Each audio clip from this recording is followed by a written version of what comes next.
Hey, good morning. Hey, yeah, well, people are interested in how I'm rebuilding my preps. Well, if you know, if you don't know, uh, rats got into a lot of my preps year before last. So I've been holding off to make a lot of big preps, especially dry goods, until after I was able to get me some metal barrels. Uh, so large metal barrels with rings and some food grade 55-gallon drum liners to put in those drums to make sure that nothing gets contaminated. You can source those barrels. You should be able to find them local. I found mine about 20 miles from here, and a barrel is not too big. I can fit it in the trunk of my car, and or you can put it in the back of a truck. You can haul it wherever. But anyway, you said rats. Yeah, I got infested with rats. And my neighbor, he deals in old cars and stuff like that. He wheels and deals, and he brought in some kind of RV to get the motor out of it, I guess, because and it was all jacked up on 4-wheel drive. He had the RV sitting on a big frame. Well, this RV must have been full of rats and mice and everything else whenever we moved it in. He wouldn't take. I told him about it, and I told him, I said, man, you need to put rat poison in all the vehicles you bring up in here because you are attracting rats. Well, he kind of got, he didn't get cross with me, but he started pushing the blame off on something else because we'd had a lot of weather in the past few weeks, and he's like, oh no, it's because all the water in that field over there is pushing the rats out. And I'm like, no, we ain't never had rats like that before. You know, that field's been there for the same length of time longer than I've been here. And I've lived here for a long time, more than 50 years. And never had rats like this. Anyway, make sure that's something that you have is you always keep, and I always did, keep tomcat rat bait out in your attic, in your garage, anywhere, all through the house, in hidden spots, in your storage buildings, everywhere. Your junk cars, everywhere. Because, man, rats will just tear up your wiring harnesses in vehicles, on four-wheelers, on everything. They just eat everything. And nowadays, everything's made out of soy-based material, especially like boxes and stuff like that. And they just eat everything and destroy everything. The stuff that they used to not eat, they eat now. So, okay, let's get off of that. So I am rebuilding my preps. My preps were kept in plastic totes. And I had them stacked up out in the garage and then nice and neat. And I had everything you could imagine. And one day I went out there and rats had even chewed through my bottles of water that I had stacked up on the floor. I had like 6 or 8 cases stacked up out there. They got into it pretty good. Yeah, for real. So you got to make sure that you put your rat bait out.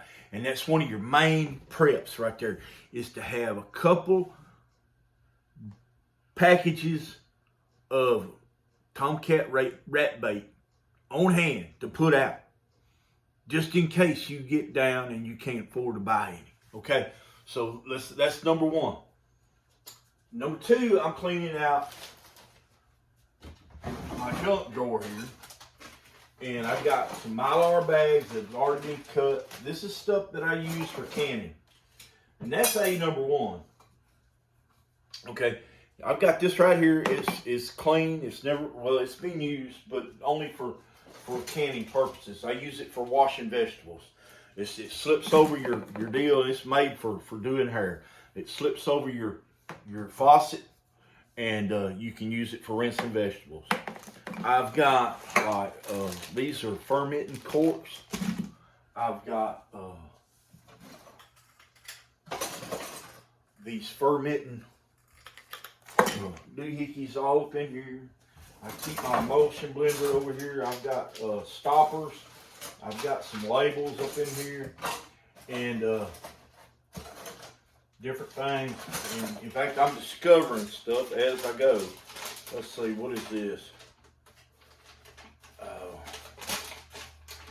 it's an old recipe that I thought that I might use sometime or another. We'll throw that away. So got all this. Okay, and this don't belong in here. This is really don't belong in there neither. Okay, so you need Mylar bags. I buy the large 1 to 2 gallon Mylar bags. This has been cut in half. It's been used. This one's been used, and it was used for rice. And I cut it, and I decided to save it because, well, I mean, they don't go bad. Unless they've been chewed into or something like that by a rat or something, they ain't bad. So I've got all these that's already been cut. Okay. Now here's some of the full size ones that have never been used. These are like 1 gallon bags. Okay, they come with oxygen absorbers. But I'm gonna go on and tell you right now, buy your bags with your oxygen absorbers, and then buy yourself separate packages of 1 gallon oxygen absorbers. Get the good ones, and make sure that they're separated in like 5 to 10 oxygen absorbers each, because whenever you open them up, they need to be used right then.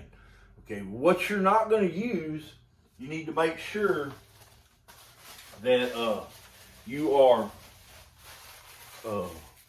sealing them up and using them as soon as you possibly can, because they're going to go bad if you don't. Okay, and here are some stuff, some vacuum seal bags that I had, and I'm gonna tell you right now, I'm gonna throw these away because I'll never use them again. Never, never, ever.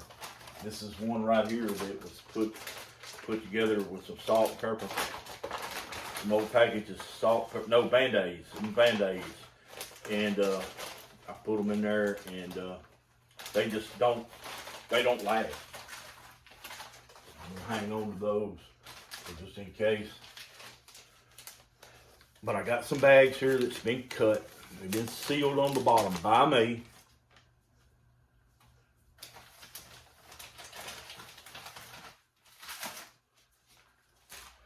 And then I have a whole bag.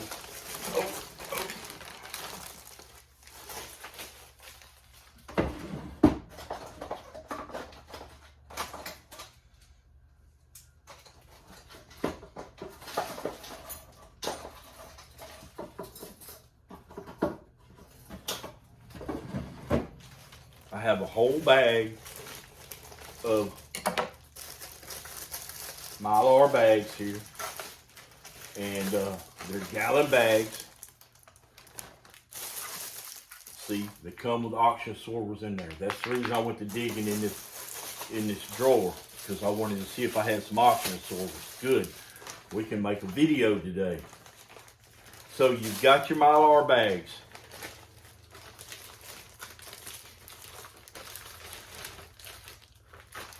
Ooh, it's getting hot here. So you got your Mylar bags, and you like, well, what do we do with them? All right. Okay. Now how do you seal a Mylar bag? I have a Revlon hair straightener that I bought many years ago, and it's never been used for hair. It's been used quite a bit for sealing Mylar bags. And all it is just a hair straightener, a curling iron for straightening hair. And it works very proficiently. Now, it would be nice if that thing was about that long, but it works really good. And I'll show you in just a minute.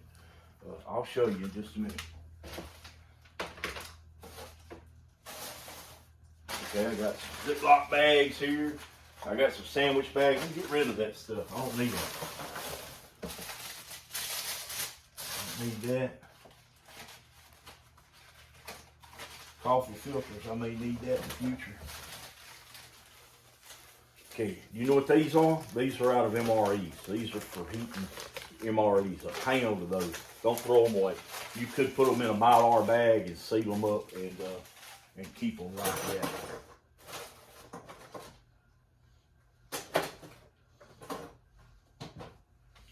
Okay. Let me put this stuff up where it belongs.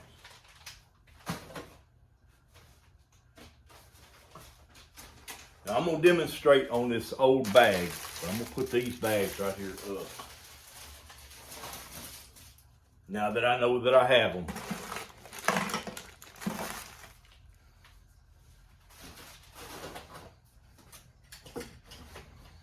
I can keep you coming back for more.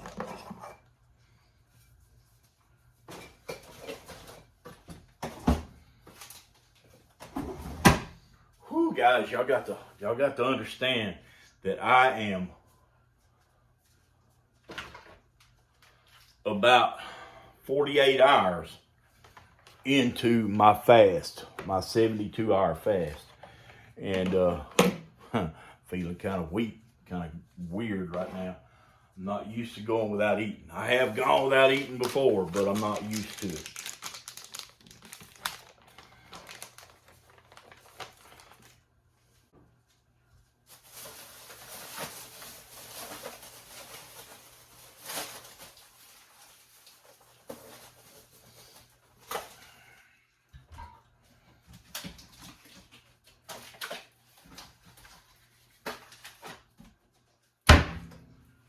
Okay, now I've got some purple hull peas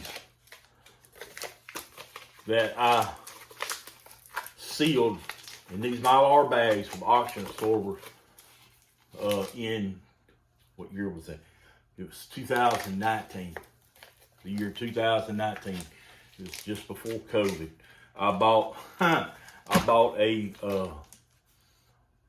a ton, I say a ton. I bought like six bushels of purple hull peas, and the guy delivered them to me. They were shelled already, and I just took and I canned like 24 jars of them, but I knew that they would last indefinitely like this, indefinitely. So my goal was to have some in jars to eat, you know, as side dishes with meals, because they'll last about 3 years in jars, sealed up, you know, cooked and canned. They'll last about 3 years. But sealed like this right here with Mylar bags and auction absorbers, they'll last indefinitely. They say 14 to 16 years, but as long as they're still sealed and whenever you open them up, they're not powdered, they're good to go. So you wondered, how did I seal them like this?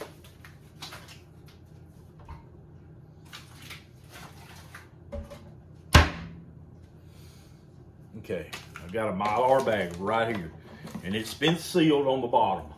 I'm gonna take and cut that bottom off with my scissors. And they're just that easy. They will not ruin your scissors. It just cuts that easy right there. Now, I didn't get all the way through the seal. Let me trim it just a little bit further. And the reason I buy the gallon bags is because then you can trim them to the size that you need. I store everything that's dry. Flour, sugar,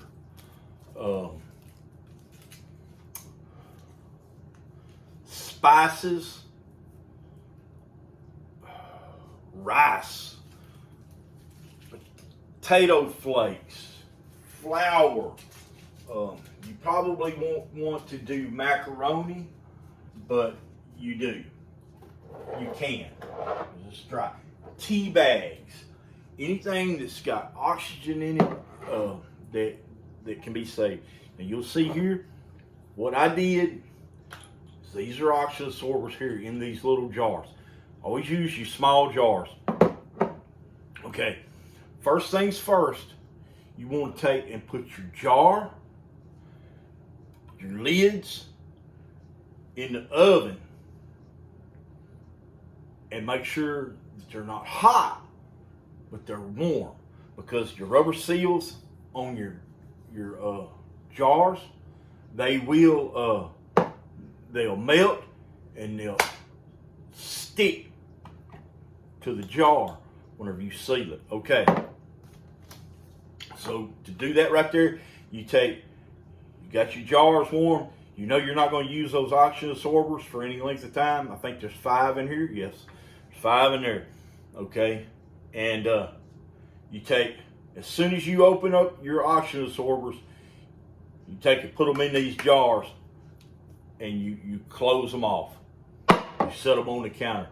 The oxygen absorbers are going to absorb all the oxygen that's in that little old bitty jars. And these oxygen absorbers are for 1 gallon jars or 1 gallon bags. So they will seal that little bitty quarter of a pint or half a pint, whatever size that is. Okay, and these are fresh. They still have this one. Where's it? There it is. This one still has the little tattletale eye. And it is still good. So I'm glad to know that I've got those. Put these back up, because I'm going to need them in the next day or so, because I've got some pinto beans. Go to Sam's Club, buy you big 40-pound bags of pinto beans. Okay, get all this stuff prepared beforehand. Buy yourself them 25-pound bags of rice. Bring them home. Put them in your freezer. Put them in your freezer and leave them there for about 2 weeks. What in the world? Yeah, do that for about 2 weeks, because in that 2-week period of time, any weevils, any kind of bug larvae, anything like that is going to be killed. Okay, it's going to be killed out. Sorry, I'm a little on the nervous side. I smell my iron, and it is getting hot. So you got this Mylar bag. You got your iron. Just take it, stick it on there just like that, and then just take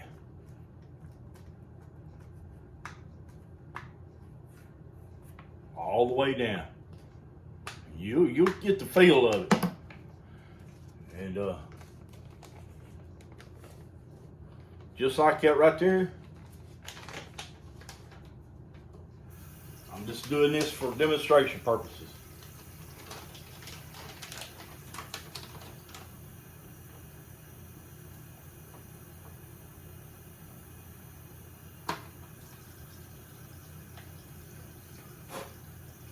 Now you might see a drop come off there, but that's because I got it on there.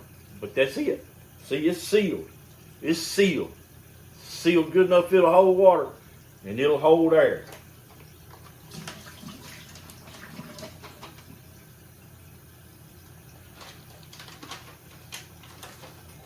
I ain't gonna throw that away. But if it were not for, I sealed that up, 2-3 years ago. The bottom of it, whenever I was making up stuff to put up in my preps, and it would have been good this morning, but I wanted to use that for demonstration purposes. It's just that simple. You take and you put your food in there, and you get everything lined up. You get all your bags made up. And what I do, okay, this is what I use to store my beans in. Okay, so I take and I fill one of these things up with beans, and it'll hold way more than I'm going to eat. So what I'll do is I will take about half of one of these bags right here. Is all that I want to take out at one time. Okay, about 2 pounds of beans at one time. and they won't sit out here on the shelf too long.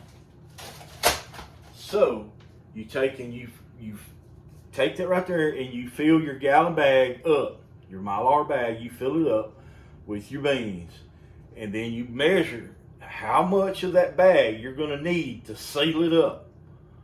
All right? You want to make this easy on yourself. You want just a little bit of extra room, just a little bit, not very much. Okay? That way it's easy for you to seal it. Okay, you get everything done, everything, and then you count how many bags you got. You never open more oxygen absorbers than you're going to need. Never open more than what you're going to need. You pull your oxygen absorbers out and you put them all in your bags at one time, and then as you put them in the bags, you seal them up. It's always good to have somebody to help you. Do it quickly. Force as much of that air out of there as you can. In the meantime, I mean, force as much as the air out of your bag with your food in it as you can, and then seal that puppy shut.